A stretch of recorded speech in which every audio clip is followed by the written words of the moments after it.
ಪ್ರಿಯ ವಿದ್ಯಾರ್ಥಿಗಳೇ, ನಾನೀಗ ನಿಮಗೊಂದು ಇನ್ಸ್ಪಿರೇಷನ್ ಆಗ್ತಕ್ಕಂಥ ಒಂದು ಸಣ್ಣ ಕಥೆಯನ್ನು ಹೇಳಿ. ಎಸ್, ಮೋಸ್ಟ್ಲಿ ನಿಮಗೆ ಇನ್ಸ್ಪಿರೇಷನ್ ಆಗ್ಬೋದು ಆ ಕತೆ. ಪ್ರೈಮರಿ ಅಂತ ಇನ್ನು ಪ್ರಾಥಮಿಕ ಶಾಲೆಗೆ ಹೋಗ್ತಾ ಇದ್ದೆ, 7ನೇ ಕ್ಲಾಸ್, ಬಹುಶಃ 7ನೇ ಕ್ಲಾಸಲ್ಲಿ ಹೋಗ್ತಾ ಇದ್ದಂಥ ಒಬ್ಬ ವ್ಯಕ್ತಿ, ಇನ್ನು ಹುಡುಗ ಅವನು. ಓಕೆ, ಹೋಗ್ಬೇಕಾದ್ರೆ ಆತ ನಡ್ಕಂಡೆ ಹೋಗ್ತಿದ್ದಂತಲ್ಲ, ಮನೆಯಿಂದ ಸುಮಾರು 4 ಕಿಲೋಮೀಟರ್ ದೂರ ಆಗೋದಂತೆ ಸ್ಕೂಲು, ನಡ್ಕಂಡೆ ಹೋಗೋದಂತೆ. ಅಲ್ಲಿ ಊಟ ಮಾಡಕ್ಕೆ, ಮಧ್ಯಾಹ್ನ ಊಟ ಮಾಡಲಿಕ್ಕೆ ಅಂತ ಎಲೆ ಕೊಡ್ತಿದ್ರು, ಬಾಳೆದೆಲೆ. ಆ ಬಾಳೆದೆಲೆಗೆ 10 ಪೈಸೆ ಚಾರ್ಜ್ ಮಾಡ್ತಿದ್ದಂತೆ. 10 ಪೈಸೆ ಕೊಟ್ಟು ಬಾಳೆದೆಲೆ ತಗೊಂಡು ಊಟ ಮಾಡಬೇಕಿತ್ತು. ಅದಕ್ಕೆ ಆತ ಏನು ಮಾಡ್ತಿದ್ರು ಅಂದ್ರೆ, ಈ 10 ಪೈಸೆ ಕೊಟ್ಟು ಸುಮ್ಮನೆ ಹಣ ವೆಚ್ಚ ಮಾಡೋಕ್ಕಿಂತ ಅದೇ ಊಟವನ್ನ ಒಂದು ಶುಭ್ರವಾಗಿರ್ತಕ್ಕಂಥ ಕಲ್ಲಿನ ಮೇಲೆ ಅನ್ನ ಹಾಕೊಂಡು ಸಾಂಬಾರು ಹಾಕೊಂಡು ಊಟ ಮಾಡ್ತಿದ್ರಂತೆ. ಸುಮಾರು ವರ್ಷಗಳ ಹಿಂದೆ ನಡೆದಂತ ಒಂದು ಕಥೆ. ಸೊ ಇದನ್ನ ಪ್ರತಿನಿತ್ಯ ಒಬ್ಬ ಉಪಾಧ್ಯಾಯ ವೀಕ್ಷಣೆ ಮಾಡ್ತಿದ್ರು. ಯಾಕೆ ಈ ಹುಡುಗ ಯಾವಾಗಲೂ ಸುಮಾರು ದೂರದಿಂದ ನಡ್ಕೊಂಡ್ ಬರ್ತಾನೆ, ಮತ್ತೆ ಊಟ ಕೊಟ್ಟರೆ ಎಲ್ಲ ಮಕ್ಕಳು ಆ ಒಂದು ಬಳದಲೆ ತಕೊಂಡು ಊಟ ಮಾಡ್ತಿದ್ರು. ಅದು ಬಹಳ ದುಡ್ಡು ಏನಲ್ಲ, 10 ಪೈಸೆ ಕೊಟ್ಟು ಎಲ್ಲ ಮಕ್ಕಳು ಊಟ ಮಾಡ್ತಿದ್ರು. ಈತ ಯಾಕೆ ಆ ರೀತಿ ಒಬ್ಬರೇ 10 ಪೈಸೆ ಕೊಟ್ಟು ಊಟ ಮಾಡಲಾರ ಇಷ್ಟು ದುಡ್ಡಾಟನ ಅಂತ ಎಲ್ಲ ಪ್ರಶ್ನೆ ಮಾಡ್ತಿದ್ರು. ಒಂದಿನ ಕೇಳಲೇಬೇಕು, ನೋಡೋಣ ಈ ಹುಡುಗನ್ ಕೇಳಲೇಬೇಕು ಅಂತ ಒಂದಿನ ಆ ಹುಡುಗ ನಡ್ಕೊಂಡ್ ಮಾಡ್ಬೇಕಾದ್ರೆ ಹೋಗಿ ಕೇಳಿದಂತೆ, ಯಾಕಪ್ಪ ಎಲ್ಲ ಮಕ್ಕಳು ಬೇರೆ ಬೇರೆ ವ್ಯವಸ್ಥೆಯಲ್ಲಿ ಬರ್ತಾರೆ, ಓಕೆ ನೀನು ಯಾಕೆ ಯಾವಾಗ ನಡ್ಕೊಂಡೇ ಬರ್ತೀಯಾ? ಎತ್ತಿನ ಗಾಡಿನೋ ಓಕೆ ಬಸ್ಗಳು ಯಾವ್ದಾದ್ರು ಬರ್ತಾ ಇರ್ತಾರೆ, ನೀನು ಯಾಕೆ ನಡ್ಕೊಂಡೇ ಬರ್ತೀಯಾ? ಹೋಗ್ಲಿ ನಡ್ಕೊಂಡು ಬಂದ್ರಾಟೆ ದೈಹಿಕವಾಗಿ ಆರೋಗ್ಯ ಚೆನ್ನಾಗಿರುತ್ತೆ. ಆದ್ರೆ ಊಟ ಮಾಡ್ತೀಯಲ್ಲ, ಒಂದು 10 ಪೈಸೆ ಕೊಟ್ಟಿನ ಕಡೆ ಬಾಳೆದೆಲೆ ತಗೊಂಡು ಊಟ ಮಾಡ್ಲಿಕ್ಕಾಗಲ್ವಾ? ಅದನ್ನ ಕಲ್ ಮೇಲೆ ಹಾಕೊಂಡು ಊಟ ಮಾಡ್ತೀಯಲ್ಲ ಅಂತ. ಆಗ ಆ ಹುಡುಗ ಕೊಟ್ಟಂತ ಉತ್ತರ ಆ ಅಧ್ಯಾಪಕರಿಗೆ ಗಾಬರಿ ಆಗುತ್ತೆ, ಮತ್ತೆ ಆಶ್ಚರ್ಯ ಉಂಟು. ಏನು, ನಾನು ಪ್ರತಿನಿತ್ಯ ಬಸ್ ಚಾರ್ಜ್ ಬರೋದ್ರ ಬದಲಾಗಿ 10 ಪೈಸೆ ಉಳಿಸ್ತಾ ಇದ್ದೀನಿ, ಅದೇ ರೀತಿಯಾಗಿ ಈ ಒಂದು ಬಾಳೆದೆಲೆ ಊಟ ಮಾಡ್ಬೇಕಲ್ಲ, ಬಾಳೆದೆಲೆ ತಗೊಳೋದ್ರ ಬದಲಾಗಿ 10 ಪೈಸೆ ಉಳಿಸ್ತಾ ಇದ್ದೀನಿ, ದಿನಕ್ಕೆ 20 ಪೈಸೆ ಉಳಿಸ್ತಾ ಇದ್ದೀನಿ. ಹಿಂಗೆ ನಾನು ದಿನಕ್ಕೆ 20 ಪೈಸೆ ಅಂತೆ, 10 ದಿನಕ್ಕೆ 5 ದಿನಕ್ಕೆ 100 ಪೈಸೆ, 10 ದಿನಕ್ಕೆ 100 ಪೈಸೆಗೆ 1 ರೂಪಾಯಿ, ಓಕೆ 200 ಪೈಸೆಗೆ 100 ಪೈಸೆಗೆ 1 ರೂಪಾಯಿ, 200 ಪೈಸೆಗೆ 2 ರೂಪಾಯಿ, ಹೌದಲ್ವಾ? ಈ ರೀತಿ ನಾನು ಒಂದು ತಿಂಗಳು ಉಳಿಸಿದೆ ಅಂದ್ರೆ ಒಂದು 4-5 ರೂಪಾಯಿ ದುಡ್ಡು ಸಿಗುತ್ತೆ ನನಗೆ. ಓಕೆ, ಆ 4-5 ರೂಪಾಯಿನಲ್ಲಿ ನಾನು ಯಾವ್ದಾದ್ರು ಒಂದು ಬುಕ್ಸ್ ತಗೊಂಡು ಓದ್ಬೋದು. ನನಗೆ ಓದೋ ಹಂಬಲ ಇದೆ, ಓದೋ ಆಸೆ ಇದೆ, ಊಟದ ಬಗ್ಗೆ ಅಷ್ಟು ಆಸೆ ಇಲ್ಲ. ನನಗೆ ಯಾವ್ದ್ರ ಮೇಲೆ ಊಟ ಮಾಡಿದ್ರು ನನಗೇನು ಬೇಕಾಗಿಲ್ಲ, ಆದರೆ ನನಗೆ ಆ ಬುಕ್ಸಿನ ಹಂಬಲ ಭಾಳ ಇದೆ. ಅದನ್ನು ತಗೊಳ್ಳೋ ತನಕ ನನಗೆ ಏನೇ ಊಟ ಮಾಡಿದ್ರು ಏನಂತಲ್ಲ, ಹೊಟ್ಟೆ ತುಂಬಿದೆ ಅನ್ಸಲ್ಲ, ತೃಪ್ತಿ ಅನ್ಸಲ್ಲ. ಬುಕ್ಕಿನ ದಾಹ ತೀರಿದ್ರೆ ನನಗೆ ತೃಪ್ತಿ ಅನ್ಸೋದು. ಅದಕ್ಕೋಸ್ಕರ ನನಗೆ ಈ ಬಸ್ಸಲ್ಲಿ ಬರೋದ್ಕಿಂತ, ಆ ಬಾಳೆದಲ್ಲಿ ಊಟ ಮಾಡೋದ್ಕಿಂತ ಬುಕ್ಸ್ ತಗೊಂಡು ಓದೋದು ನನಗೆ ತುಂಬಾ ಖುಷಿ ಕೊಡುತ್ತೆ, ತೃಪ್ತಿ ಕೊಡುತ್ತೆ ಅಂತ ಹೇಳ್ತಾರೆ. ಇದನ್ನ ಕೇಳಿದ್ರೆ ಒಬ್ಬ ಇಂಥ ವ್ಯಕ್ತಿಗಳು, ಇಂಥ ಮಕ್ಕಳು ಇರ್ತಾರ, ಅದು ಚಿಕ್ಕ ವಯಸ್ಸು 7ನೇ ಕ್ಲಾಸ್ ಹೋಗ್ತಾ ಇದ್ರೆ ಇಂಥ ಬುದ್ಧಿ ಇದೆಯಲ್ಲ ಇದಕ್ಕೆ ಅಂತ ಅವರಿಗೆ ಆ ಅಧ್ಯಾಪಕರಿಗೆ ಆಶ್ಚರ್ಯಚಕಿತರಾಗ್ತಾರೆ. ಅರ್ಥ ಆಯ್ತಾನ? ನಿಮಗೇನಾದ್ರೂ ಈ ಅವಕಾಶ ಸಿಕ್ಕರೆ ಖಂಡಿತ ಯಾವ್ದು ನಡ್ಕೊಂಡ್ ಬರಲ್ಲ, ಎಲ್ಲ ಬಸ್ಸಿಗೆ ಬರ್ತೀವಿ. ಅಲ್ಲಿಗೂ ನಿಮ್ದು ದುಡ್ಡು ಉಳಿಸ್ಬೇಕು ಅಂತಿದೆ. ಬಸ್ಸಲ್ಲಿ ಹೋದ್ರೆ ಬಸ್ ಸ್ಟ್ಯಾಂಡ್ ಕೊಡಬೇಕು, ದುಡ್ಡು ಉಳಿಸಿ ಹೆಂಗ್ ಉಳಿಸ್ತೀರಿ? ಯಾವ್ದಾರ ಬೈಕ್ ಕೈ ಹೊಡ್ಕೊಂಡು ಬೈಕ್ನೇ ಹೋಗ್ತೀರಿ, ದುಡ್ಡು ಉಳಿಸ್ಕೊಂಡು ಏನಾದ್ರು ತಿಂತೀರಿ. ಅದು ಬಿಟ್ಟು ನಡ್ಕೊಂಡಂತೂ ಹೋಗಲ್ಲ. ನಡ್ಕೊಂಡು ಹೋದ್ರು ಏನಾದ್ರು ದುಡ್ಡು ಉಳಿಸಿಲ್ವಾ, ಬುಕ್ಸ್ ಅಂತೂ ತಗೊಳಲ್ಲ, ಹೌದಲ್ವಾ? ಎಸ್. ಸೊ ಹಾಗಾಗಿ ಆತ ಇಡೀ ದೇಶದಲ್ಲಿಯೇ ಶ್ರೇಷ್ಠ ವ್ಯಕ್ತಿ ಆಗ್ತಾರೆ. ಆತನ ದಿನಾಚರಣೆಯನ್ನು ನಾವು ಪ್ರತಿ ವರ್ಷ ಆಚರಣೆ ಮಾಡ್ತೀವಿ. ಓಕೆ, ಆತ ಮುಂದೆ ಇಡೀ ದೇಶದಲ್ಲಿಯೇ ಒಬ್ಬ ಮಹಾನ್ ವ್ಯಕ್ತಿ ಆಗ್ತಾರೆ. ಓಕೆ, ಆತ ಯಾರು ಅಂತ ಹೇಳ್ತೀರಾ?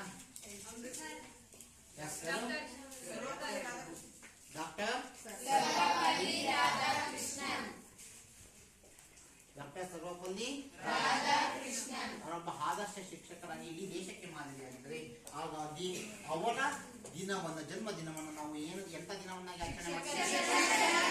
ಶಿಕ್ಷಕರ ದಿನಾಚರಣೆ. ಯಾವ ದಿನಾಂಕ, ಯಾವ ತಿಂಗಳಲ್ಲಿ? ಸೆಪ್ಟೆಂಬರ್ 5ನೇ ತಾರೀಕು ಶಿಕ್ಷಕರ ದಿನಾಚರಣೆ ದಿನವನ್ನಾಗಿ ಆಚರಣೆ ಮಾಡ್ತಾರೆ. ಇನ್ನು ಸರ್ವಪಲ್ಲಿ ರಾಧಾಕೃಷ್ಣನ್ ನೋಡಿದ್ದೀರಾ? ಎಸ್, ಇದೇ ಸರ್ವಪಲ್ಲಿ ರಾಧಾಕೃಷ್ಣನ್. ಇವರು ಕೇವಲ ಶಿಕ್ಷಕರಾಗಿರದೆ ಹೊರತು ಶಿಕ್ಷಕರಲ್ಲದೆ ಮತ್ತೆ ಬೇರೆ ಬೇರೆ ಹುದ್ದೆಗಳನ್ನು ಅಲಂಕರಿಸಿದ್ದಾರೆ. ಓಕೆ, ನೋಡ್ತಾರೆ ಯಾವ್ದಾದ್ರು ಹೇಳ್ತಾರೆ ಇವರು ಅಲಂಕರಿಸಿರ್ತಕ್ಕಂಥ ಯಾವ್ದಾದ್ರು ಬೇರೆ ಬೇರೆ ಹುದ್ದೆಗಳನ್ನ. ಸರ್ವಪಲ್ಲಿ ರಾಧಾಕೃಷ್ಣ ಅಲಂಕರಿಸಿರ್ತಕ್ಕಂಥ ಬೇರೆ ಬೇರೆ ಹುದ್ದೆ. ಬರೀ ಶಿಕ್ಷಕರು ಮಾತ್ರ ಆಗಿದ್ರು ಅವರು? ಏನಾಗಿದ್ರು?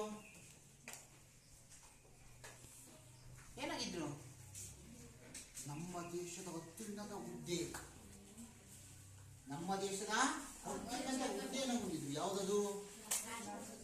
ರಾಷ್ಟ್ರಪತಿ. ಅದರ ನಂತರದ್ದು ಬರ್ತಕ್ಕಂಥದ್ದು ಎಸ್, ಯಾವುದು?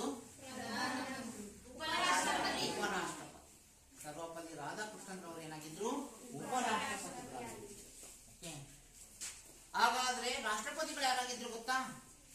ಭಾರತದ ಪ್ರಥಮ ರಾಷ್ಟ್ರಪತಿ, ರಾಷ್ಟ್ರಾಧ್ಯಕ್ಷರು ಯಾರು? ಜವಾಹರ್ಲಾಲ್ ನೆಹರು ಭಾರತದ ಪ್ರಥಮ ರಾಷ್ಟ್ರಾಧ್ಯಕ್ಷರಲ್ಲ. Very good. ಯಾರು?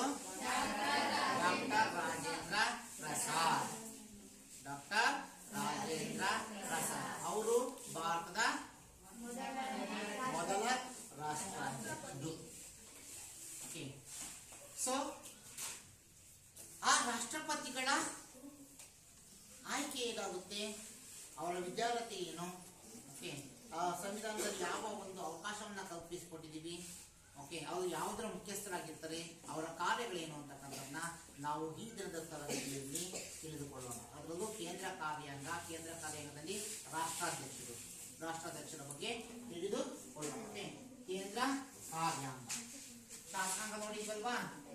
ಈಗ ಕೇಂದ್ರ ಕಾರ್ಯಾಂಗ ಇದರ ಪ್ರಮುಖ ಕೆಲಸ ಏನಪ್ಪಾ ಅಂದ್ರೆ ಕೇಂದ್ರ ಶಾಸಕಾಂಗ ಜಾರಿಗೊಳಿಸಿದ ಶಾಸನಗಳನ್ನ ಕಾರ್ಯರೂಪಕ್ಕೆ ತರ್ತಕ್ಕಂಥ ಅಂಗ. ಇದರ ಪ್ರಮುಖ ಕೆಲಸ ಏನು? ಕೇಂದ್ರ ಶಾಸಕಾಂಗ ಜಾರಿಗೆ ತಂದಂತಹ ಶಾಸನಗಳನ್ನ ಕಾರ್ಯರೂಪಕ್ಕೆ ತರ್ತಕ್ಕಂಥ ಕೆಲಸ ಕೇಂದ್ರ ಕಾರ್ಯಾಂಗ.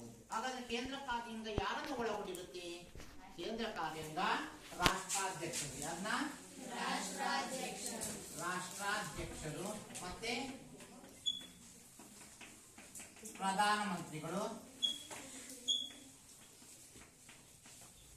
ರಾಷ್ಟ್ರಾಧ್ಯಕ್ಷರು ಮತ್ತೆ ಉಪರಾಷ್ಟ್ರಾಧ್ಯಕ್ಷರು.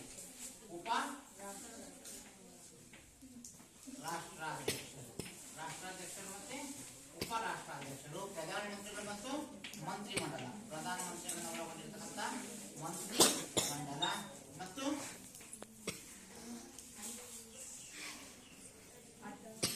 ಅಟಾರ್ನಿ ಜನರಲ್ ಇವರನ್ನ ಒಳಗೊಂಡಿರ್ತಕ್ಕಂಥದ್ದು ಯಾವುದು? ಕೇಂದ್ರ. ಅದೇ ರೀತಿಯಾಗಿ ಕೇಂದ್ರ ಕಾರ್ಯಾಂಗದ ಮುಖ್ಯಸ್ಥ ಯಾರಾಗಿರ್ತಾರೆ? ರಾಷ್ಟ್ರಾಧ್ಯಕ್ಷರು. ಕೇಂದ್ರ ಕಾರ್ಯಾಂಗದ ಮುಖ್ಯಸ್ಥರು ರಾಷ್ಟ್ರಾಧ್ಯಕ್ಷರಾಗಿರ್ತಾರೆ. ಇವರು ಕೇವಲ ನಾಮಮಾತ್ರ ಅಧಿಕಾರಗಳನ್ನು ಚಲಾಯಿಸಿದೆ, ನೈಜ ಅಧಿಕಾರವನ್ನು ಚಲಾಯಿಸತಕ್ಕಂಥದ್ದು ಯಾರು? ಪ್ರಧಾನಮಂತ್ರಿ ಮತ್ತೆ ಪ್ರಧಾನಮಂತ್ರಿಯನ್ನ ಒಳಗೊಂಡ ಮಂತ್ರಿಮಂಡಲ. ಪ್ರಧಾನಮಂತ್ರಿ ಮತ್ತೆ ಪ್ರಧಾನಮಂತ್ರಿಯನ್ನ ಒಳಗೊಂಡ ಮಂತ್ರಿಮಂಡಲ. ಈಗ ನಾನು ಒಂದು ಪ್ರಶ್ನೆ ಕೇಳ್ತೀನಿ. ನಿಮಗೆ ಗೊತ್ತಿರ್ತಕ್ಕಂಥ ನಮ್ಮ ಭಾರತದ ಯಾವುದಾದರೂ 5 ಜನ ರಾಷ್ಟ್ರಾಧ್ಯಕ್ಷರ ಹೆಸರುಗಳನ್ನು ಹೇಳಬಲ್ಲಿರಾ? ನಿಮಗೆ ಗೊತ್ತಿರ್ತಕ್ಕಂಥ 5 ಜನ ರಾಷ್ಟ್ರಾಧ್ಯಕ್ಷರ ಹೆಸರುಗಳು. ಓಕೆ, ಈಗ ಪ್ರಸ್ತುತ ಇರ್ತಕ್ಕಂಥ ರಾಷ್ಟ್ರಾಧ್ಯಕ್ಷರು ದ್ರೌಪದಿ ಮುರ್ಮು. ಓಕೆ, ದ್ರೌಪದಿ ಮುರ್ಮು ಪುರುಷನ ಮಹಿಳೆನ? ಮಹಿಳೆ. ಇವ್ರು ಹಿಂದೆ ಇದ್ದವರು ಯಾರು? ಎಸ್, ರಾಮನಾಥ್ ಕೋವಿಂದ್. ಇವ್ರ ಹಿಂದೆ ಇದ್ದರು ಯಾರು? ರಾಮನಾಥ್ ಕೋವಿಂದ್. ನೆಕ್ಸ್ಟ್ ಅವ್ರ ಹಿಂದೆ ಇದ್ದರು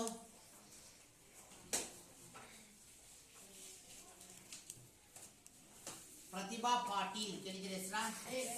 ಪ್ರತಿಭಾ ಪಾಟೀಲ್. ಮತ್ತೆ ಇದು ಡಾಕ್ಟರ್ ರಾಜೇಂದ್ರ ಪ್ರಸಾದ್. ಚೆನ್ನಾಗಿದೆ. ಡಾಕ್ಟರ್ ರಾಜೇಂದ್ರ ಪ್ರಸಾದ್ ಸಹ ರಾಷ್ಟ್ರಪತಿಗಳಾಗಿದ್ದರು. ಮತ್ತೆ ಇನ್ನೊಬ್ರು ಪ್ರಮುಖವಾಗಿರ್ತಕ್ಕಂಥ ವ್ಯಕ್ತಿ ಅವರು ಉಪರಾಷ್ಟ್ರಪತಿ ಆಗಿದ್ದರು. ಎಸ್, ಹೇಳಿ ಜೋರಾಗಿ. APJ Abdul Kalam. Very good. APJ Abdul Kalam ನಮ್ಮ ಭಾರತದ ಹೆಮ್ಮೆಯ ರಾಷ್ಟ್ರಾಧ್ಯಕ್ಷ. ಸೊ ಇವರು ರಾಷ್ಟ್ರಾಧ್ಯಕ್ಷರಾಗಿ ನಮ್ಮ ಭಾರತವನ್ನ ಆಳಿದರು. ಸೊ ಹಾಗಾದ್ರೆ ಈ ದಿನ ನಾವು ರಾಷ್ಟ್ರಾಧ್ಯಕ್ಷರ ಬಗ್ಗೆ ತಿಳಿದುಕೊಳ್ಳೋಣ. ಯಾರ ಬಗ್ಗೆ? ರಾಷ್ಟ್ರಾಧ್ಯಕ್ಷರು. ಇವ್ರನ್ನ ಇನ್ನೊಂದು ಹೆಸರಿಂದ ಕರಿತೀವಿ, ಏನಂತ? ರಾಷ್ಟ್ರಪತಿಗಳು. ರಾಷ್ಟ್ರಾಧ್ಯಕ್ಷರನ್ನ ಅಂತ ಕರಿತೀವಿ, ರಾಷ್ಟ್ರಪತಿಗಳು. ರಾಷ್ಟ್ರಾಧ್ಯಕ್ಷರು ಈಗಾಗಲೇ ಹೇಳಿದ್ರೆ ರಾಷ್ಟ್ರಾಧ್ಯಕ್ಷರು ಏನಾಗಿರ್ತಾರೆ? ಇವರು ಕಾರ್ಯಾಂಗದ ಮುಖ್ಯಸ್ಥರಾಗಿರ್ತಾರೆ. ರಾಷ್ಟ್ರಾಧ್ಯಕ್ಷರು ಏನಾಗಿರ್ತಾರೆ? ಕಾರ್ಯಾಂಗದ ಮುಖ್ಯಸ್ಥರಾಗಿರ್ತಾರೆ. ಅದೇ ರೀತಿಯಾಗಿ ಇವರು ನಮ್ಮ ದೇಶದ ಪ್ರಥಮ ಪ್ರಜೆಯಾಗಿರ್ತಾರೆ. ನಮ್ಮ ದೇಶದ ಭಾರತ ಅಂದ್ರೆ ಅದರ ಮೊದಲ ಪ್ರಜೆ ಯಾರಾಗಿರ್ತಾರೆ? ರಾಷ್ಟ್ರಾಧ್ಯಕ್ಷರಾಗಿರ್ತಾರೆ. ಭಾರತದ ಪ್ರಥಮ ಪ್ರಜೆಯಾಗಿರ್ತಾರೆ. ಮತ್ತೇನಾಗಿರ್ತಾರೆ? ನಮ್ಮಲ್ಲಿ 3 ಸೇನಾಪಡೆಗಳಿದಾವಲ್ವಾ? ಇದಾವ? ಯಾವ್ಯಾವು? ಭೂಸೇನೆ, ನೌಕಾಸೇನೆ, ವಾಯುಸೇನೆ. ಭೂಸೇನೆ, ನೌಕಾಸೇನೆ, ವಾಯುಸೇನೆ. ಎಸ್, ಭೂಸೇನೆ ಮುಖ್ಯಸ್ಥರನ್ನ ಏನಂತ ಕರಿತೀವಿ? ಭೂಸೇನೆಯ ಮುಖ್ಯಸ್ಥ ಜನರಲ್. ಭೂಸೇನೆ ಮುಖ್ಯಸ್ಥನ ಏನಂತ ಕರಿತೀವಿ? ಜನರಲ್. ನೌಕಾಸೇನೆಯ ಮುಖ್ಯಸ್ಥ ವೆರಿ ಗುಡ್. ನೌಕಾಸೇನೆಯ ಮುಖ್ಯಸ್ಥ ಅಡ್ಮಿರಲ್. ವಾಯುಸೇನೆಯ ಮುಖ್ಯಸ್ಥ, ವಾಯುಪಡೆಯ ಮುಖ್ಯಸ್ಥನ ಏನಂತ ಕರಿತೀವಿ? Air chief marshal. Air chief marshal. So ಈ 3 ಸೇನಾಪಡೆಗಳಿಗೆ ಮಹಾದಂಡನಾಯಕ, ಅವರದ ದಂಡನಾಯಕರು ಯಾರ್ಯಾರು? General, admiral, air chief marshal. ಆಯಾ ಸೇನಾಪಡೆಗಳಿಗೆ ಏನಾಗಿರ್ತಾರೆ? ಅವರು ನಾಯಕರು, ದಂಡನಾಯಕರಾಗಿರ್ತಾರೆ. ಆ 3 ಜನರಿಗೂ 3 ಸೈನ್ಯಕ್ಕೂ ಮಹಾದಂಡನಾಯಕರು ಯಾರಾಗಿರ್ತಾರೆ? ಸೊ ಇವರು 3 ಸೇನಾಪಡೆಗಳ ಮಹಾದಂಡನಾಯಕರು. 3 ಸೇನಾ ಪಡೆಗಳ ಮಹಾದಂಡ ನಾಯಕರು. 3 ಸೇನಾಪಡೆಗಳ ಮಹಾದಂಡ ನಾಯಕರು. ನೆಕ್ಸ್ಟ್ ಕಾರ್ಯಾಂಗದ ಮುಖ್ಯಸ್ಥರು. ನೆಕ್ಸ್ಟ್ ಮತ್ತೇನಾಗಿರ್ತಾರೆ ಇವರು? ದೇಶದ ಪ್ರಥಮ ಪ್ರಜೆ. ದೇಶದ ಪ್ರಥಮ ಪ್ರಜೆಯಾಗಿರ್ತಾರೆ. ಓಕೆ, ದೇಶದ ಪ್ರಥಮ ಪ್ರಜೆಯಾಗಿ ಇವರು ಕಾರ್ಯವನ್ನು ನಿರ್ವಹಿಸ್ತಕ್ಕಂಥದ್ದ ನೋಡ್ತಾ ಹೋಗ್ತೀವಿ. ಅದೇ ರೀತಿಯಾಗಿ ಇವರು ಕೆಲವೊಂದು ಅಧಿಕಾರಗಳನ್ನು ಚಲಾಯಿಸ್ತಾ ಹೋಗ್ತಾರೆ. ಓಕೆ, ರಾಷ್ಟ್ರಪತಿಗಳು ಕೆಲವೊಂದು ಅಧಿಕಾರಗಳನ್ನ ಚಲಾಯಿಸ್ತಕ್ಕಂಥದ್ದನ್ನ ನೋಡ್ತಾ ಹೋಗ್ತೀವಿ. ಎಸ್, ರಾಷ್ಟ್ರಪತಿ ಆಗ್ಲಿಕ್ಕೆ ಏನ್ ಓದ್ಬೇಕು? ಯಾರಿಗಾದ್ರೂ ಗೊತ್ತಾ? ಯಾರಿಗಾದ್ರೂ ರಾಷ್ಟ್ರಪತಿ ಆಗ್ಲಿಕ್ಕೆ ಆಸೆ ಇದೆಯಾ? ಹೇಳಮ್ಮ, ರಾಷ್ಟ್ರಪತಿ ಆಗಕ್ಕೆ ಆಸೆ ಇದೆಯಾ? Very good. ರಾಷ್ಟ್ರಪತಿ ಆಗ್ಬೇಕು ಅಂದ್ರೆ ಏನ್ ಓದ್ಬೇಕು? ಯಾರು ಹೇಳ್ತೀರಿ ರಾಷ್ಟ್ರಪತಿ ಆಗ್ಬೇಕು ಅಂದ್ರೆ ಏನ್ ಓದ್ಬೇಕು ಅಂತ? S,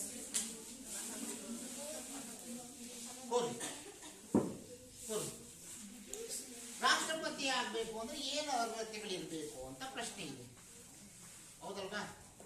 S, ರಾಷ್ಟ್ರಪತಿಗಳ ಅರ್ಹತೆಗಳು. ರಾಷ್ಟ್ರಪತಿ ಆಗ್ಬೇಕು ಅಂದ್ರೆ ಏನ್ ಓದ್ಬೇಕು? ಅರ್ಹತೆಗಳು ನೋಡ್ತಾ ಹೋಗ್ತೀವಿ, ಹೌದಲ್ವಾ?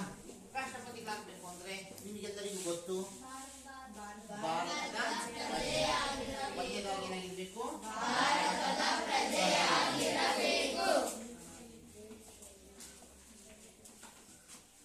ಭಾರತದ ಪ್ರಜೆಯಾಗಿದೆ. ಕನಿಷ್ಠ 35 ವರ್ಷ ವಯಸ್ಸಾಗಿರಬೇಕು, ಹೌದಲ್ವಾ?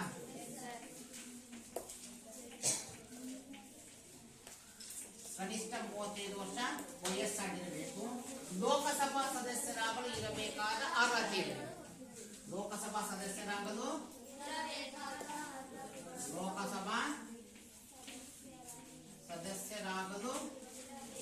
ಇರಬೇಕಾದ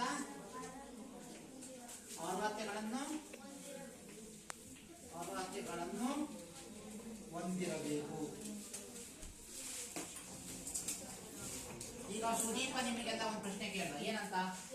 ರಾಷ್ಟ್ರಪತಿಗಳಾಗಬೇಕು ಅಂದ್ರೆ ಏನು ಓದಬೇಕು ಸಾ ಅಂತ ಯಾರಾದ್ರೂ ಉತ್ತರ ಹೇಳ್ತೀರಾ? ಡಿಗ್ರಿ ಓದ್ಬೇಕಾ, ಮಾಸ್ಟರ್ ಡಿಗ್ರಿ ಓದ್ಬೇಕಾ, PhD ಮಾಡ್ಬೇಕಾ, ಇಂಜಿನಿಯರಿಂಗ್ ಮಾಡ್ಬೇಕಾ, MBBS ಮಾಡ್ಬೇಕಾ? ಅಂದ್ರೆ ಅನಕ್ಷರಸ್ಥರಾಗಿರುತ್ತಾ ಆದ್ರೂ ಗಣಿತ ಒಂದೇ ಕ್ಲಾಸ್ ಓದಿದ್ರು ರಾಷ್ಟ್ರಪತಿಗಳಾಗ್ಬೋದಾ?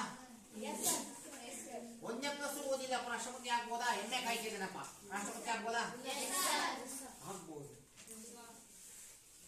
ಎಮ್ಮೆ ಕಾಯಿ ಒಂದನೇ ಕ್ಲಾಸ್ ಓದಿಲ್ಲ ಎಮ್ಮೆ ಕಾಯ್ತದೆ ಅಂದ್ರೂ ಕೂಡ ಅವನು ಈ ದೇಶದ ಪ್ರಜೆಯಾಗಿರ್ಬೇಕಷ್ಟೇ ಹೊರತು ಇಲ್ಲಿ ಅರ್ಹತೆಗಳಲ್ಲಿ ದೇಶದ ಪ್ರಜೆಯಾಗಿರ್ಬೇಕು, ವಯಸ್ಸು 35 ವರ್ಷ ವಯಸ್ಸಾಗಿರ್ಬೇಕೆ ಹೊರತು ಇವನಿಗೆ ಯಾವುದೇ ಶೈಕ್ಷಣಿಕ ವಿದ್ಯಾರ್ಥಿ ಪರಿಗಣಿಸಿಲ್ಲ. ಯಾಕೆ? ಇದು ಪ್ರಜಾಪ್ರಭುತ್ವ ಆಗಿರೋದ್ರಿಂದಾಗಿ, ಓಕೆ, ಪ್ರಜೆನೇ ಇಲ್ಲಿ ಪ್ರಭುವಾಗಿರೋದ್ರಿಂದಾಗಿ ಇಲ್ಲಿ ಪ್ರಜೆಗಳಿಗೆ ಯಾವುದೇ ಶೈಕ್ಷಣಿಕ ಅರ್ಹತೆಯನ್ನು ನಿಗದಿಪಡಿಸಿಲ್ಲ. ಯಾರು ಬೇಕಾದ್ರೂ ಬೆಂಬಲ ಇತ್ತು ಅಂದ್ರೆ ರಾಷ್ಟ್ರಪತಿಗಳಾಗಬಹುದು. ಯಾರು ಬೇಕಾದ್ರೂ ಬೆಂಬಲ ಇತ್ತು ಅಂತಂದ್ರೆ ಏನಾಗ್ಬೋದು? ರಾಷ್ಟ್ರಪತಿಗಳಾಗಬಹುದು. ರಾಷ್ಟ್ರಪತಿ ಆಗ್ಲಿಕ್ಕೆ ಯಾವುದೇ ರೀತಿಯಾದಂತಹ ನಿರ್ದಿಷ್ಟ ಶೈಕ್ಷಣಿಕ ಅರ್ಹತೆ ಇಲ್ಲ. ಯಾರು ಬೇಕಾದ್ರೂ ರಾಷ್ಟ್ರಪತಿಯಾಗಿ ಆಯ್ಕೆ ಆಗಲಿಕ್ಕೆ ಅವಕಾಶ ಇದೆ. ನೀವು ಬೇಕಾದ್ರೂ ಆಗ್ಬೋದು, ನಾವು ಬೇಕಾದ್ರೂ ಆಗಬೇಕು. ಆದ್ರೆ 35 ವರ್ಷ ವಯಸ್ಸಾಗಿರ್ಬೇಕಷ್ಟೇ. ಸರ್, ಈಗ ರಾಷ್ಟ್ರಪತಿ ಆಗಿರ್ತಾರಲ್ಲ ಸರ್ ಮೊದಲೇ ಸರಿ, ಮತ್ತೆ ಅವರು ರಾಷ್ಟ್ರಪತಿ ಆದ್ಮೇಲೆ ಮತ್ತೂ ಆಗ್ಬೋದಾ ಸರ್ ಅವರು ರಾಷ್ಟ್ರಪತಿ? ಎಸ್, ಒಂದು ಬಾರಿ ರಾಷ್ಟ್ರಪತಿಯಾಗಿ ಆಯ್ಕೆ ಆಗಿದ್ದಾರೆ. ಓಕೆ, ಎರಡನೇ ಬಾರಿಗೂ ಸಹ ರಾಷ್ಟ್ರಪತಿ ಚುನಾವಣೆಗೆ ಸ್ಪರ್ಧಿಸಬಹುದಾ, ಮತ್ತೆ ರಾಷ್ಟ್ರಪತಿ ಆಗ್ಬೋದಾ ಎರಡನೇ ಅವಧಿಗೆ ಅಂತ ಕೇಳ್ತಿದ್ದಾರೆ. ಓಕೆ, ಖಂಡಿತವಾಗ್ಲೂ ಎರಡನೇ ಬಾರಿಗೂ ಸಹ ರಾಷ್ಟ್ರಪತಿ ಆಗ್ಲಿಕ್ಕೆ ಅವಕಾಶ ಇದೆ. ಎರಡನೇ ಬಾರಿ ಆದ್ರೂ ಆಗ್ಬೋದು, ಮೂರನೇ ಬಾರಿ ಬೇಕಾದ್ರೂ ಆಗ್ಬೋದು. ಇಲ್ಲಿ ವಯಸ್ಸಿನ ಮಿತಿ ಇಲ್ಲ. ಹಾಗಾಗಿ ಎಷ್ಟು ಬಾರಿ ಬೇಕಾದ್ರೂ ಅವರಿಗೆ ಆ ಒಂದು ಬಹುಮತ ಇತ್ತು ಅಂದ್ರೆ ಓಕೆ ಅವರು ರಾಷ್ಟ್ರಪತಿ ಆಗಲಿಕ್ಕೆ ಎಷ್ಟು ಬಾರಿ ಬೇಕಾದ್ರೂ ಆಗಲಿಕ್ಕೆ ಅವಕಾಶ ಇದೆ.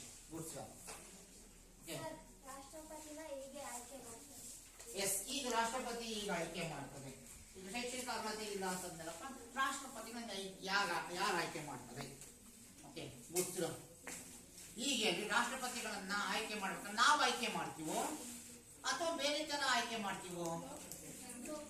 ಎಸ್, ರಾಷ್ಟ್ರಪತಿಗಳನ್ನ ಆಯ್ಕೆ ಮಾಡಲಿಕ್ಕೆ ಅದರದೇ ಆಗಿರ್ತಕ್ಕಂಥ ಒಂದು ಚುನಾವಣಾ ವಿಧಾನವಿದೆ.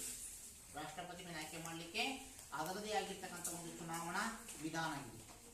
ಓಕೆ, ಆ ಚುನಾವಣಾ ವಿಧಾನವನ್ನ ನಮ್ಮ ಸಂವಿಧಾನದ 54 ಮತ್ತು 55ನೇ ವಿಧಿಯಲ್ಲಿ ತಿಳಿಸಲಾಗಿದೆ.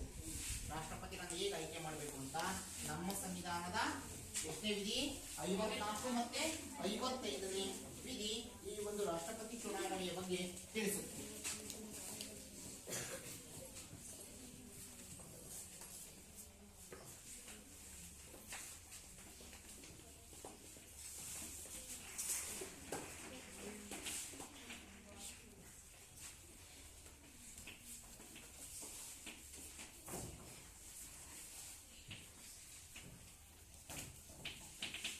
ರಾಷ್ಟ್ರಪತಿಗಳನ್ನು ಹೇಗೆ ಆಯ್ಕೆ ಮಾಡ್ತಾರೆ?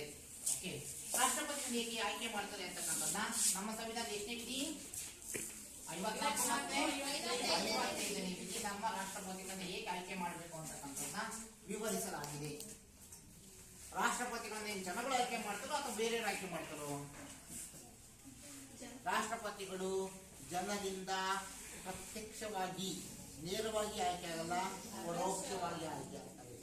ಪರೋಕ್ಷವಾಗಿ ಅಂದ್ರೆ ಜನರು ಆಯ್ಕೆ ಮಾಡಿ ಕಳಿಸಿರ್ತಕ್ಕಂಥ ಅವರ ಪ್ರತಿನಿಧಿಗಳು ರಾಷ್ಟ್ರಪತಿಗಳ ಚುನಾವಣೆಗಳಲ್ಲಿ ಭಾಗವಹಿಸ್ತಾರೆ. ಅಂದ್ರೆ ಇವ್ರದೇ ಆಗಿರ್ತಕ್ಕಂಥ ಒಂದು ಎಲೆಕ್ಟರಲ್ ಕಾಲೇಜ್ ಅಂತ ಇದೆ. ಎಲೆಕ್ಟರಲ್ ಕಾಲೇಜ್ ಅಲ್ಲಿ ಈ ಒಂದು ಎಲ್ಲಾ ಕೇಂದ್ರ ಶಾಸಕಾಂಗ, ಲೋಕಸಭೆಯ ಓಕೆ ಮತ್ತೆ ರಾಜ್ಯಸಭೆ, ಸಂಸತ್ ಇದೆಯಲ್ಲ, ಸಂಸತ್ನ ಉಭಯ ಸದನಗಳ ಸದಸ್ಯರು ಯಾರ್ಯಾರು? ಲೋಕಸಭೆ ಮತ್ತೆ ರಾಜ್ಯಸಭೆ, ಲೋಕಸಭೆ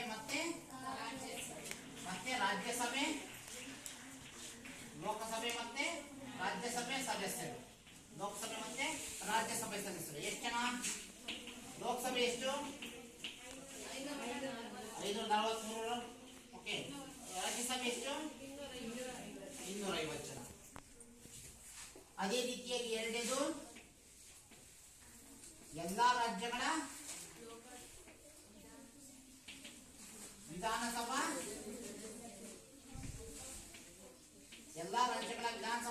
ಸದಸ್ಯರು. ನಮ್ಮ ಕರ್ನಾಟಕದಲ್ಲಿ ಇರ್ತಕ್ಕಂಥ ವಿಧಾನಸಭಾ ಸದಸ್ಯರ ಸಂಖ್ಯೆ ಗೊತ್ತಾ? MLA ಅಂತ ಕರಿತೀವಲ್ಲ, ಓಕೆ, ಇವ್ರನ್ನ MP ಅಂತ ಕರಿತೀವಿ, ಇವ್ರನ್ನ ಏನಂತ ಕರಿತೀವಿ? MLA, member of legislative assembly.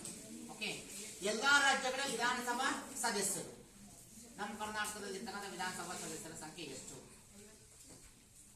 ಕರ್ನಾಟಕದ ವಿಧಾನಸಭಾ ಸದಸ್ಯರ ಸಂಖ್ಯೆ 224.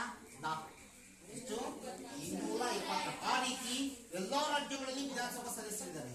ಆ ಎಲ್ಲಾ ವಿಧಾನಸಭಾ ಸದಸ್ಯರು ಮೂರನೇದಾಗಿ ಕೇಂದ್ರಾಡಳಿತ ಪ್ರದೇಶಗಳ ಎಲ್ಲಾ ಕೇಂದ್ರಾಡಳಿತ ಪ್ರದೇಶಗಳ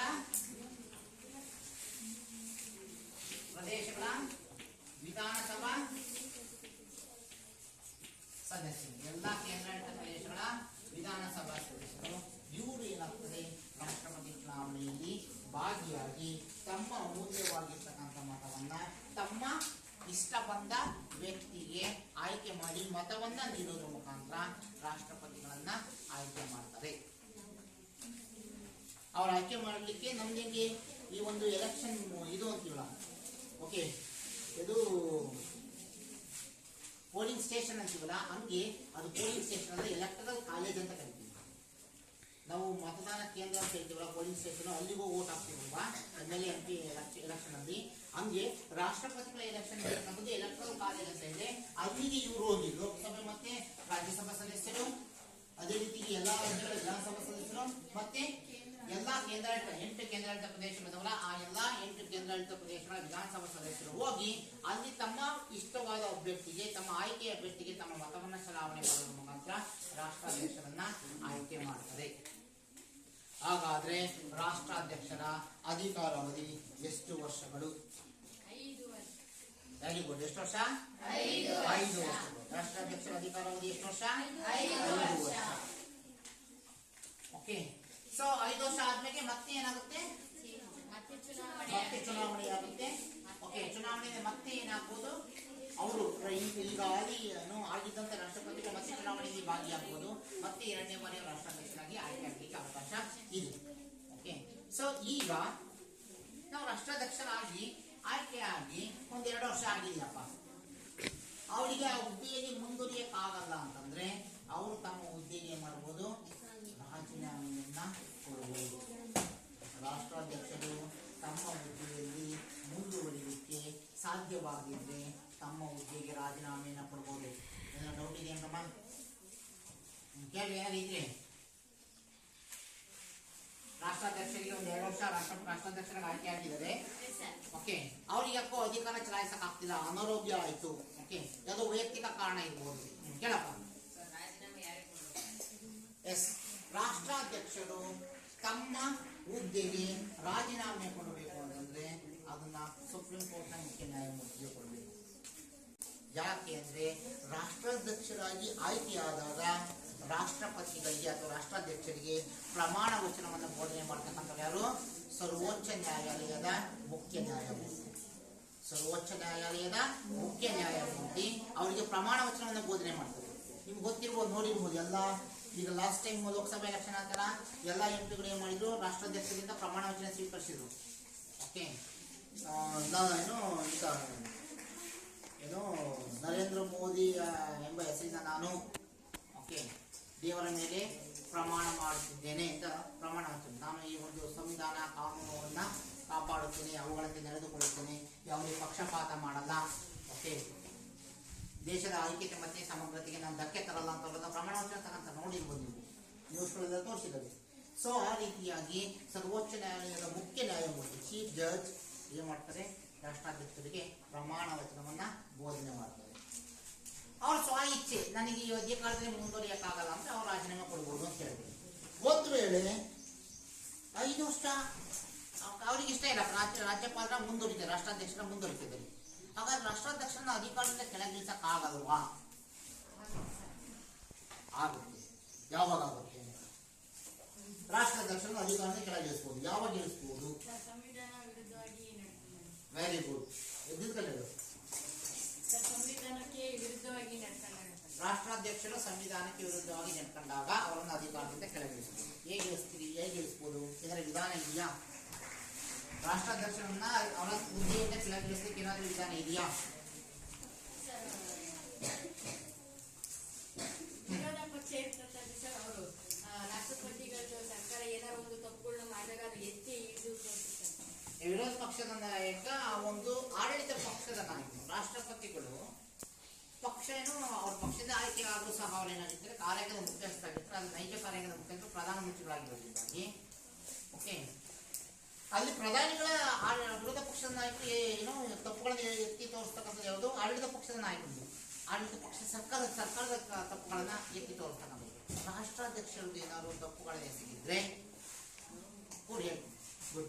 ರಾಷ್ಟ್ರಾಧ್ಯಕ್ಷರು ಏನಾದ್ರು ತಪ್ಪುಗಳನ್ನ ಸಂವಿಧಾನಕ್ಕೆ ವಿರುದ್ಧವಾಗಿ ನಡ್ಕೊಂಡಿದ್ರೆ, ಕಾನೂನಿನ ವಿರುದ್ಧವಾಗಿ ನಡ್ಕೊಂಡಿದ್ರೆ, ಏನಾದರೂ ಭ್ರಷ್ಟಾಚಾರ ಮಾಡಿದ್ರೆ, ಲಂಚ ಪಂಚ ಇಸ್ಕೊಂಡಿದ್ರೆ, ಅಥವಾ ತಮಗೆ ಅಧಿಕಾರ ಇದೆ ಅಂತ ಅಧಿಕಾರವನ್ನು ದುರ್ಬಳಕೆ ಮಾಡ್ಕೊಂಡಿದ್ರೆ, ಯಾರಿಗಾದ್ರೂ ಅನ್ಯಾಯ ಮಾಡಿದ್ರೆ ಓಕೆ ಅಂತ ಸಂದರ್ಭಗಳಲ್ಲಿ ನಾವು ರಾಷ್ಟ್ರಪತಿಗಳನ್ನ ಅವರ ಹುದ್ದೆಯಿಂದ ತೆರವುಗೊಳಿಸಬಹುದು. ಆದರೆ ಅದಕ್ಕೆ ಸಂವಿಧಾನದ ಒಂದು ವಿಧಾನ ಇದೆ. ಆ ಸಂವಿಧಾನದ ವಿಧಾನವೇ ಮಹಾಭಿಯೋಗ ವಿಧಾನ. ರಾಷ್ಟ್ರಪತಿಗಳನ್ನ ತಮ್ಮ ಹುದ್ದೆಯಿಂದ ಪದಚ್ಯುತಿಗೊಳಿಸಲಿಕ್ಕೆ ಒಂದು ವಿಧಾನ ಇದೆ. ಆ ವಿಧಾನವೇ ಮಹಾಭಿಯೋಗ ವಿಧಾನ. ಯಾವ ವಿಧಾನ? ಮಹಾಭಿಯೋಗ ವಿಧಾನ. ಸೊ ಈ ಮಹಾಭಿಯೋಗ ವಿಧಾನದ ಮುಖಾಂತರ ಇದೆ. ಈಗ ನಮಗೆ ಸಂವಿಧಾನದ 52ನೇ ವಿಧಿ ಅವರಿಗೆ ಅವಕಾಶ ಕೊಟ್ಟಿದೆ. ರಾಷ್ಟ್ರಪತಿಗಳಾಗಿ ಅಧಿಕಾರವನ್ನು ಮಾಡಲಿಕ್ಕೆ ಸಂವಿಧಾನದ ಎಷ್ಟನೇ ವಿಧಿ? 52ನೇ ವಿಧಿ ಅವರನ್ನ ರಾಷ್ಟ್ರಾಧ್ಯಕ್ಷರನ್ನಾಗಿ ಆಯ್ಕೆ ಮಾಡಲಿಕ್ಕೆ ಅವಕಾಶ ಕೊಟ್ಟಿದೆ. ಓಕೆ ಸೊ ಅವರು ರಾಷ್ಟ್ರಾಧ್ಯಕ್ಷರಾಗಬೇಕು ಅಂತಂದ್ರೆ ಏನು ಅರ್ಹತೆಗಳು ಬೇಕು ಅಂತ ಹೇಳಿದ್ರು. ಏನು? ಭಾರತದ ಪ್ರಜೆಯಾಗಿರ್ಬೇಕು, 35 ವರ್ಷಕ್ಕಿಂತ ಕಡಿಮೆ ಇರಬಾರ್ದು, 35 ವರ್ಷ ಮೇಲ್ಪಟ್ಟಿರಬೇಕು, ಮತ್ತೆ ಲೋಕಸಭಾ ಸದಸ್ಯರಾಗಲು ಇರಬೇಕಾದ ಅರ್ಹತೆಗಳನ್ನ ಹೊಂದಿರಬೇಕು. ಲೋಕಸಭಾ ಸದಸ್ಯರಾಗಲು ಇರಬೇಕಾದ ಅರ್ಹತೆಗಳು ಏಜ್ ಒಂದು ಬೇಕು, ಭಾರತ ಪ್ರಜೆಯಾಗಿರ್ಬೇಕು, ಏಜ್ ಒಂದು ಬೇಕು. ಇನ್ನು ಉಳಿದವೇನು? ಮಾನಸಿಕ ಸ್ವಾಸ್ಥ್ಯವನ್ನ ಕಳೆದುಕೊಂಡಿರಬಾರ್ದು, ಜೈಲು ಶಿಕ್ಷೆಗೆ ಗುರಿಯಾಗಿರಬಾರ್ದು, ನ್ಯಾಯಾಂಗ ಬಂಧನಕ್ಕೊಳಗಾಗಿರಬಾರ್ದು, ಸರ್ಕಾರದ ಯಾವುದೇ ಲಾಭದಾಯಕ ಹುದ್ದೆಯಲ್ಲಿ ಇರಬಾರ್ದು, ಏನ್ ಮಾತಾಡ್ತೀರಾ, ದಿವಾಳಿಯಾಗಿರಬಾರದು. ಇನ್ನೊಂದು ಲಾಸ್ಟ್ ಯಾವುದು ಕಾಲಕ್ಕೆ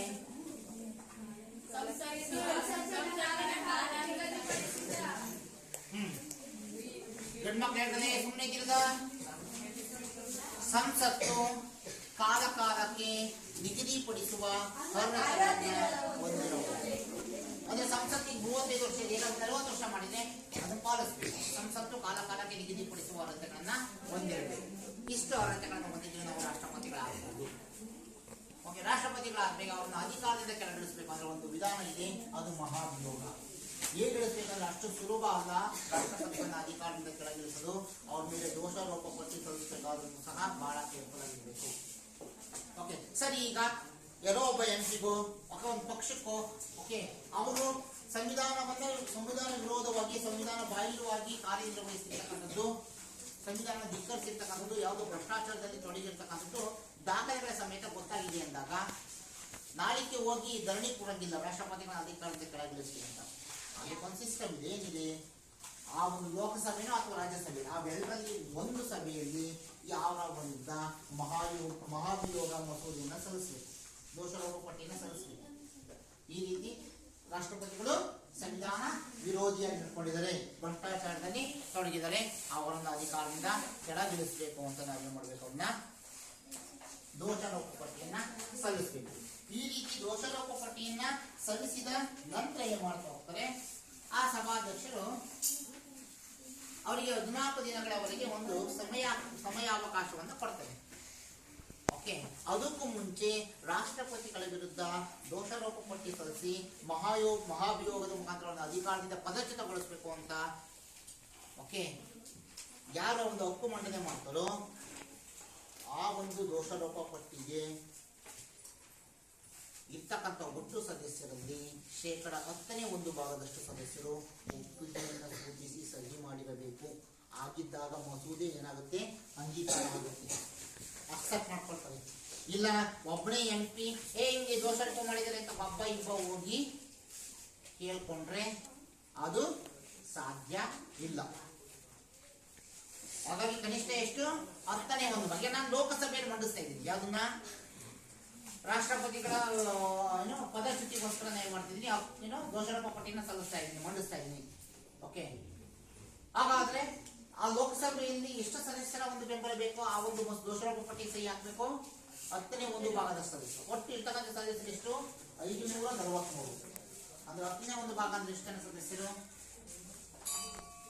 10ನೇ ಒಂದು ಭಾಗ ಅಂತಂದ್ರೆ 54 ಇಲ್ಲ 55 ಜನ ಆ ದೋಷಾರೋಪ ಪಟ್ಟಿ ಮೇಲೆ ಏನಾಗಿರ್ಬೇಕು?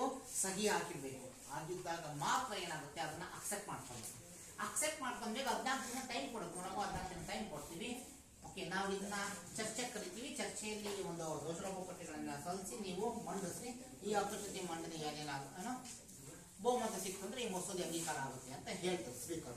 ಸರಿ, ಜಂಟಿ ಅಧಿವೇಶನ ಕರೀತಾರೆ ಸಭಾಧ್ಯಕ್ಷರ ನೇತೃತ್ವದಲ್ಲಿ.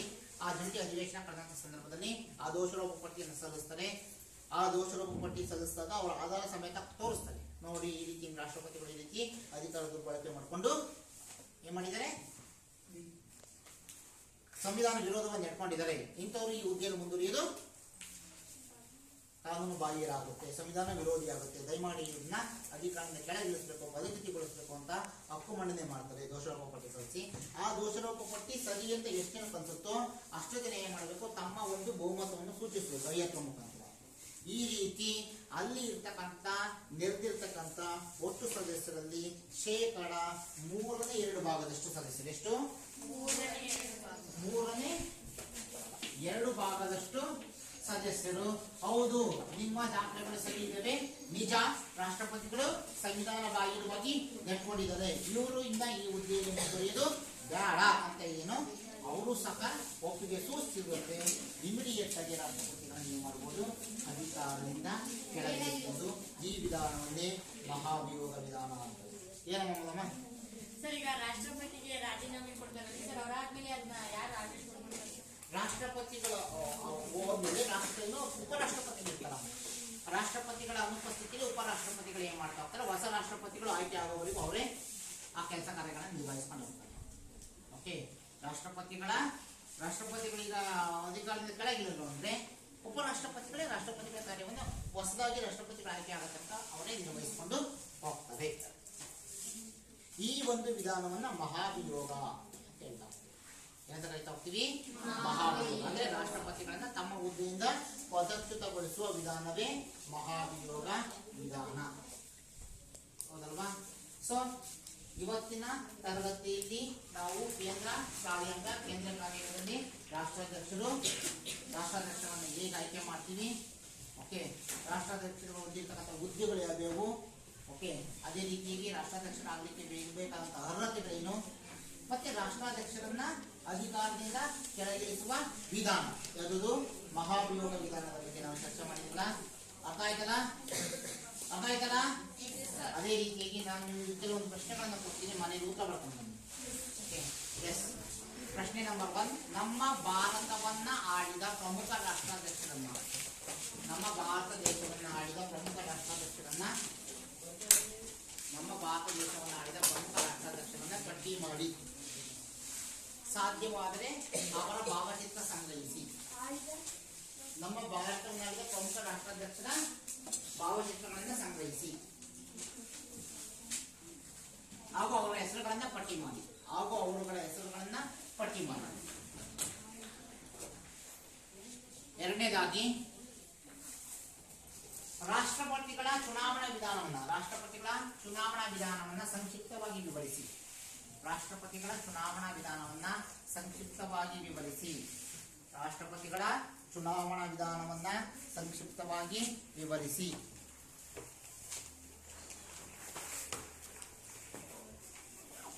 ಮಕ್ಕಳ ಮೂರನೇದು, ರಾಷ್ಟ್ರಾಧ್ಯಕ್ಷರಾಗಲು ಇರಬೇಕಾದ ಅರ್ಹತೆಗಳನ್ನು ಪಟ್ಟಿ ಮಾಡಿ.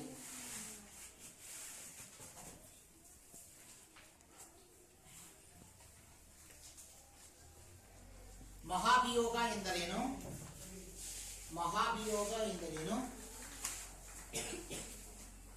ಸಂಕ್ಷಿಪ್ತವಾಗಿ ವಿವರಿಸಿ. ಮಹಾಭಿಯೋಗ ಎಂದರೇನು? ಸಂಕ್ಷಿಪ್ತವಾಗಿ ವಿವರಿಸಿ.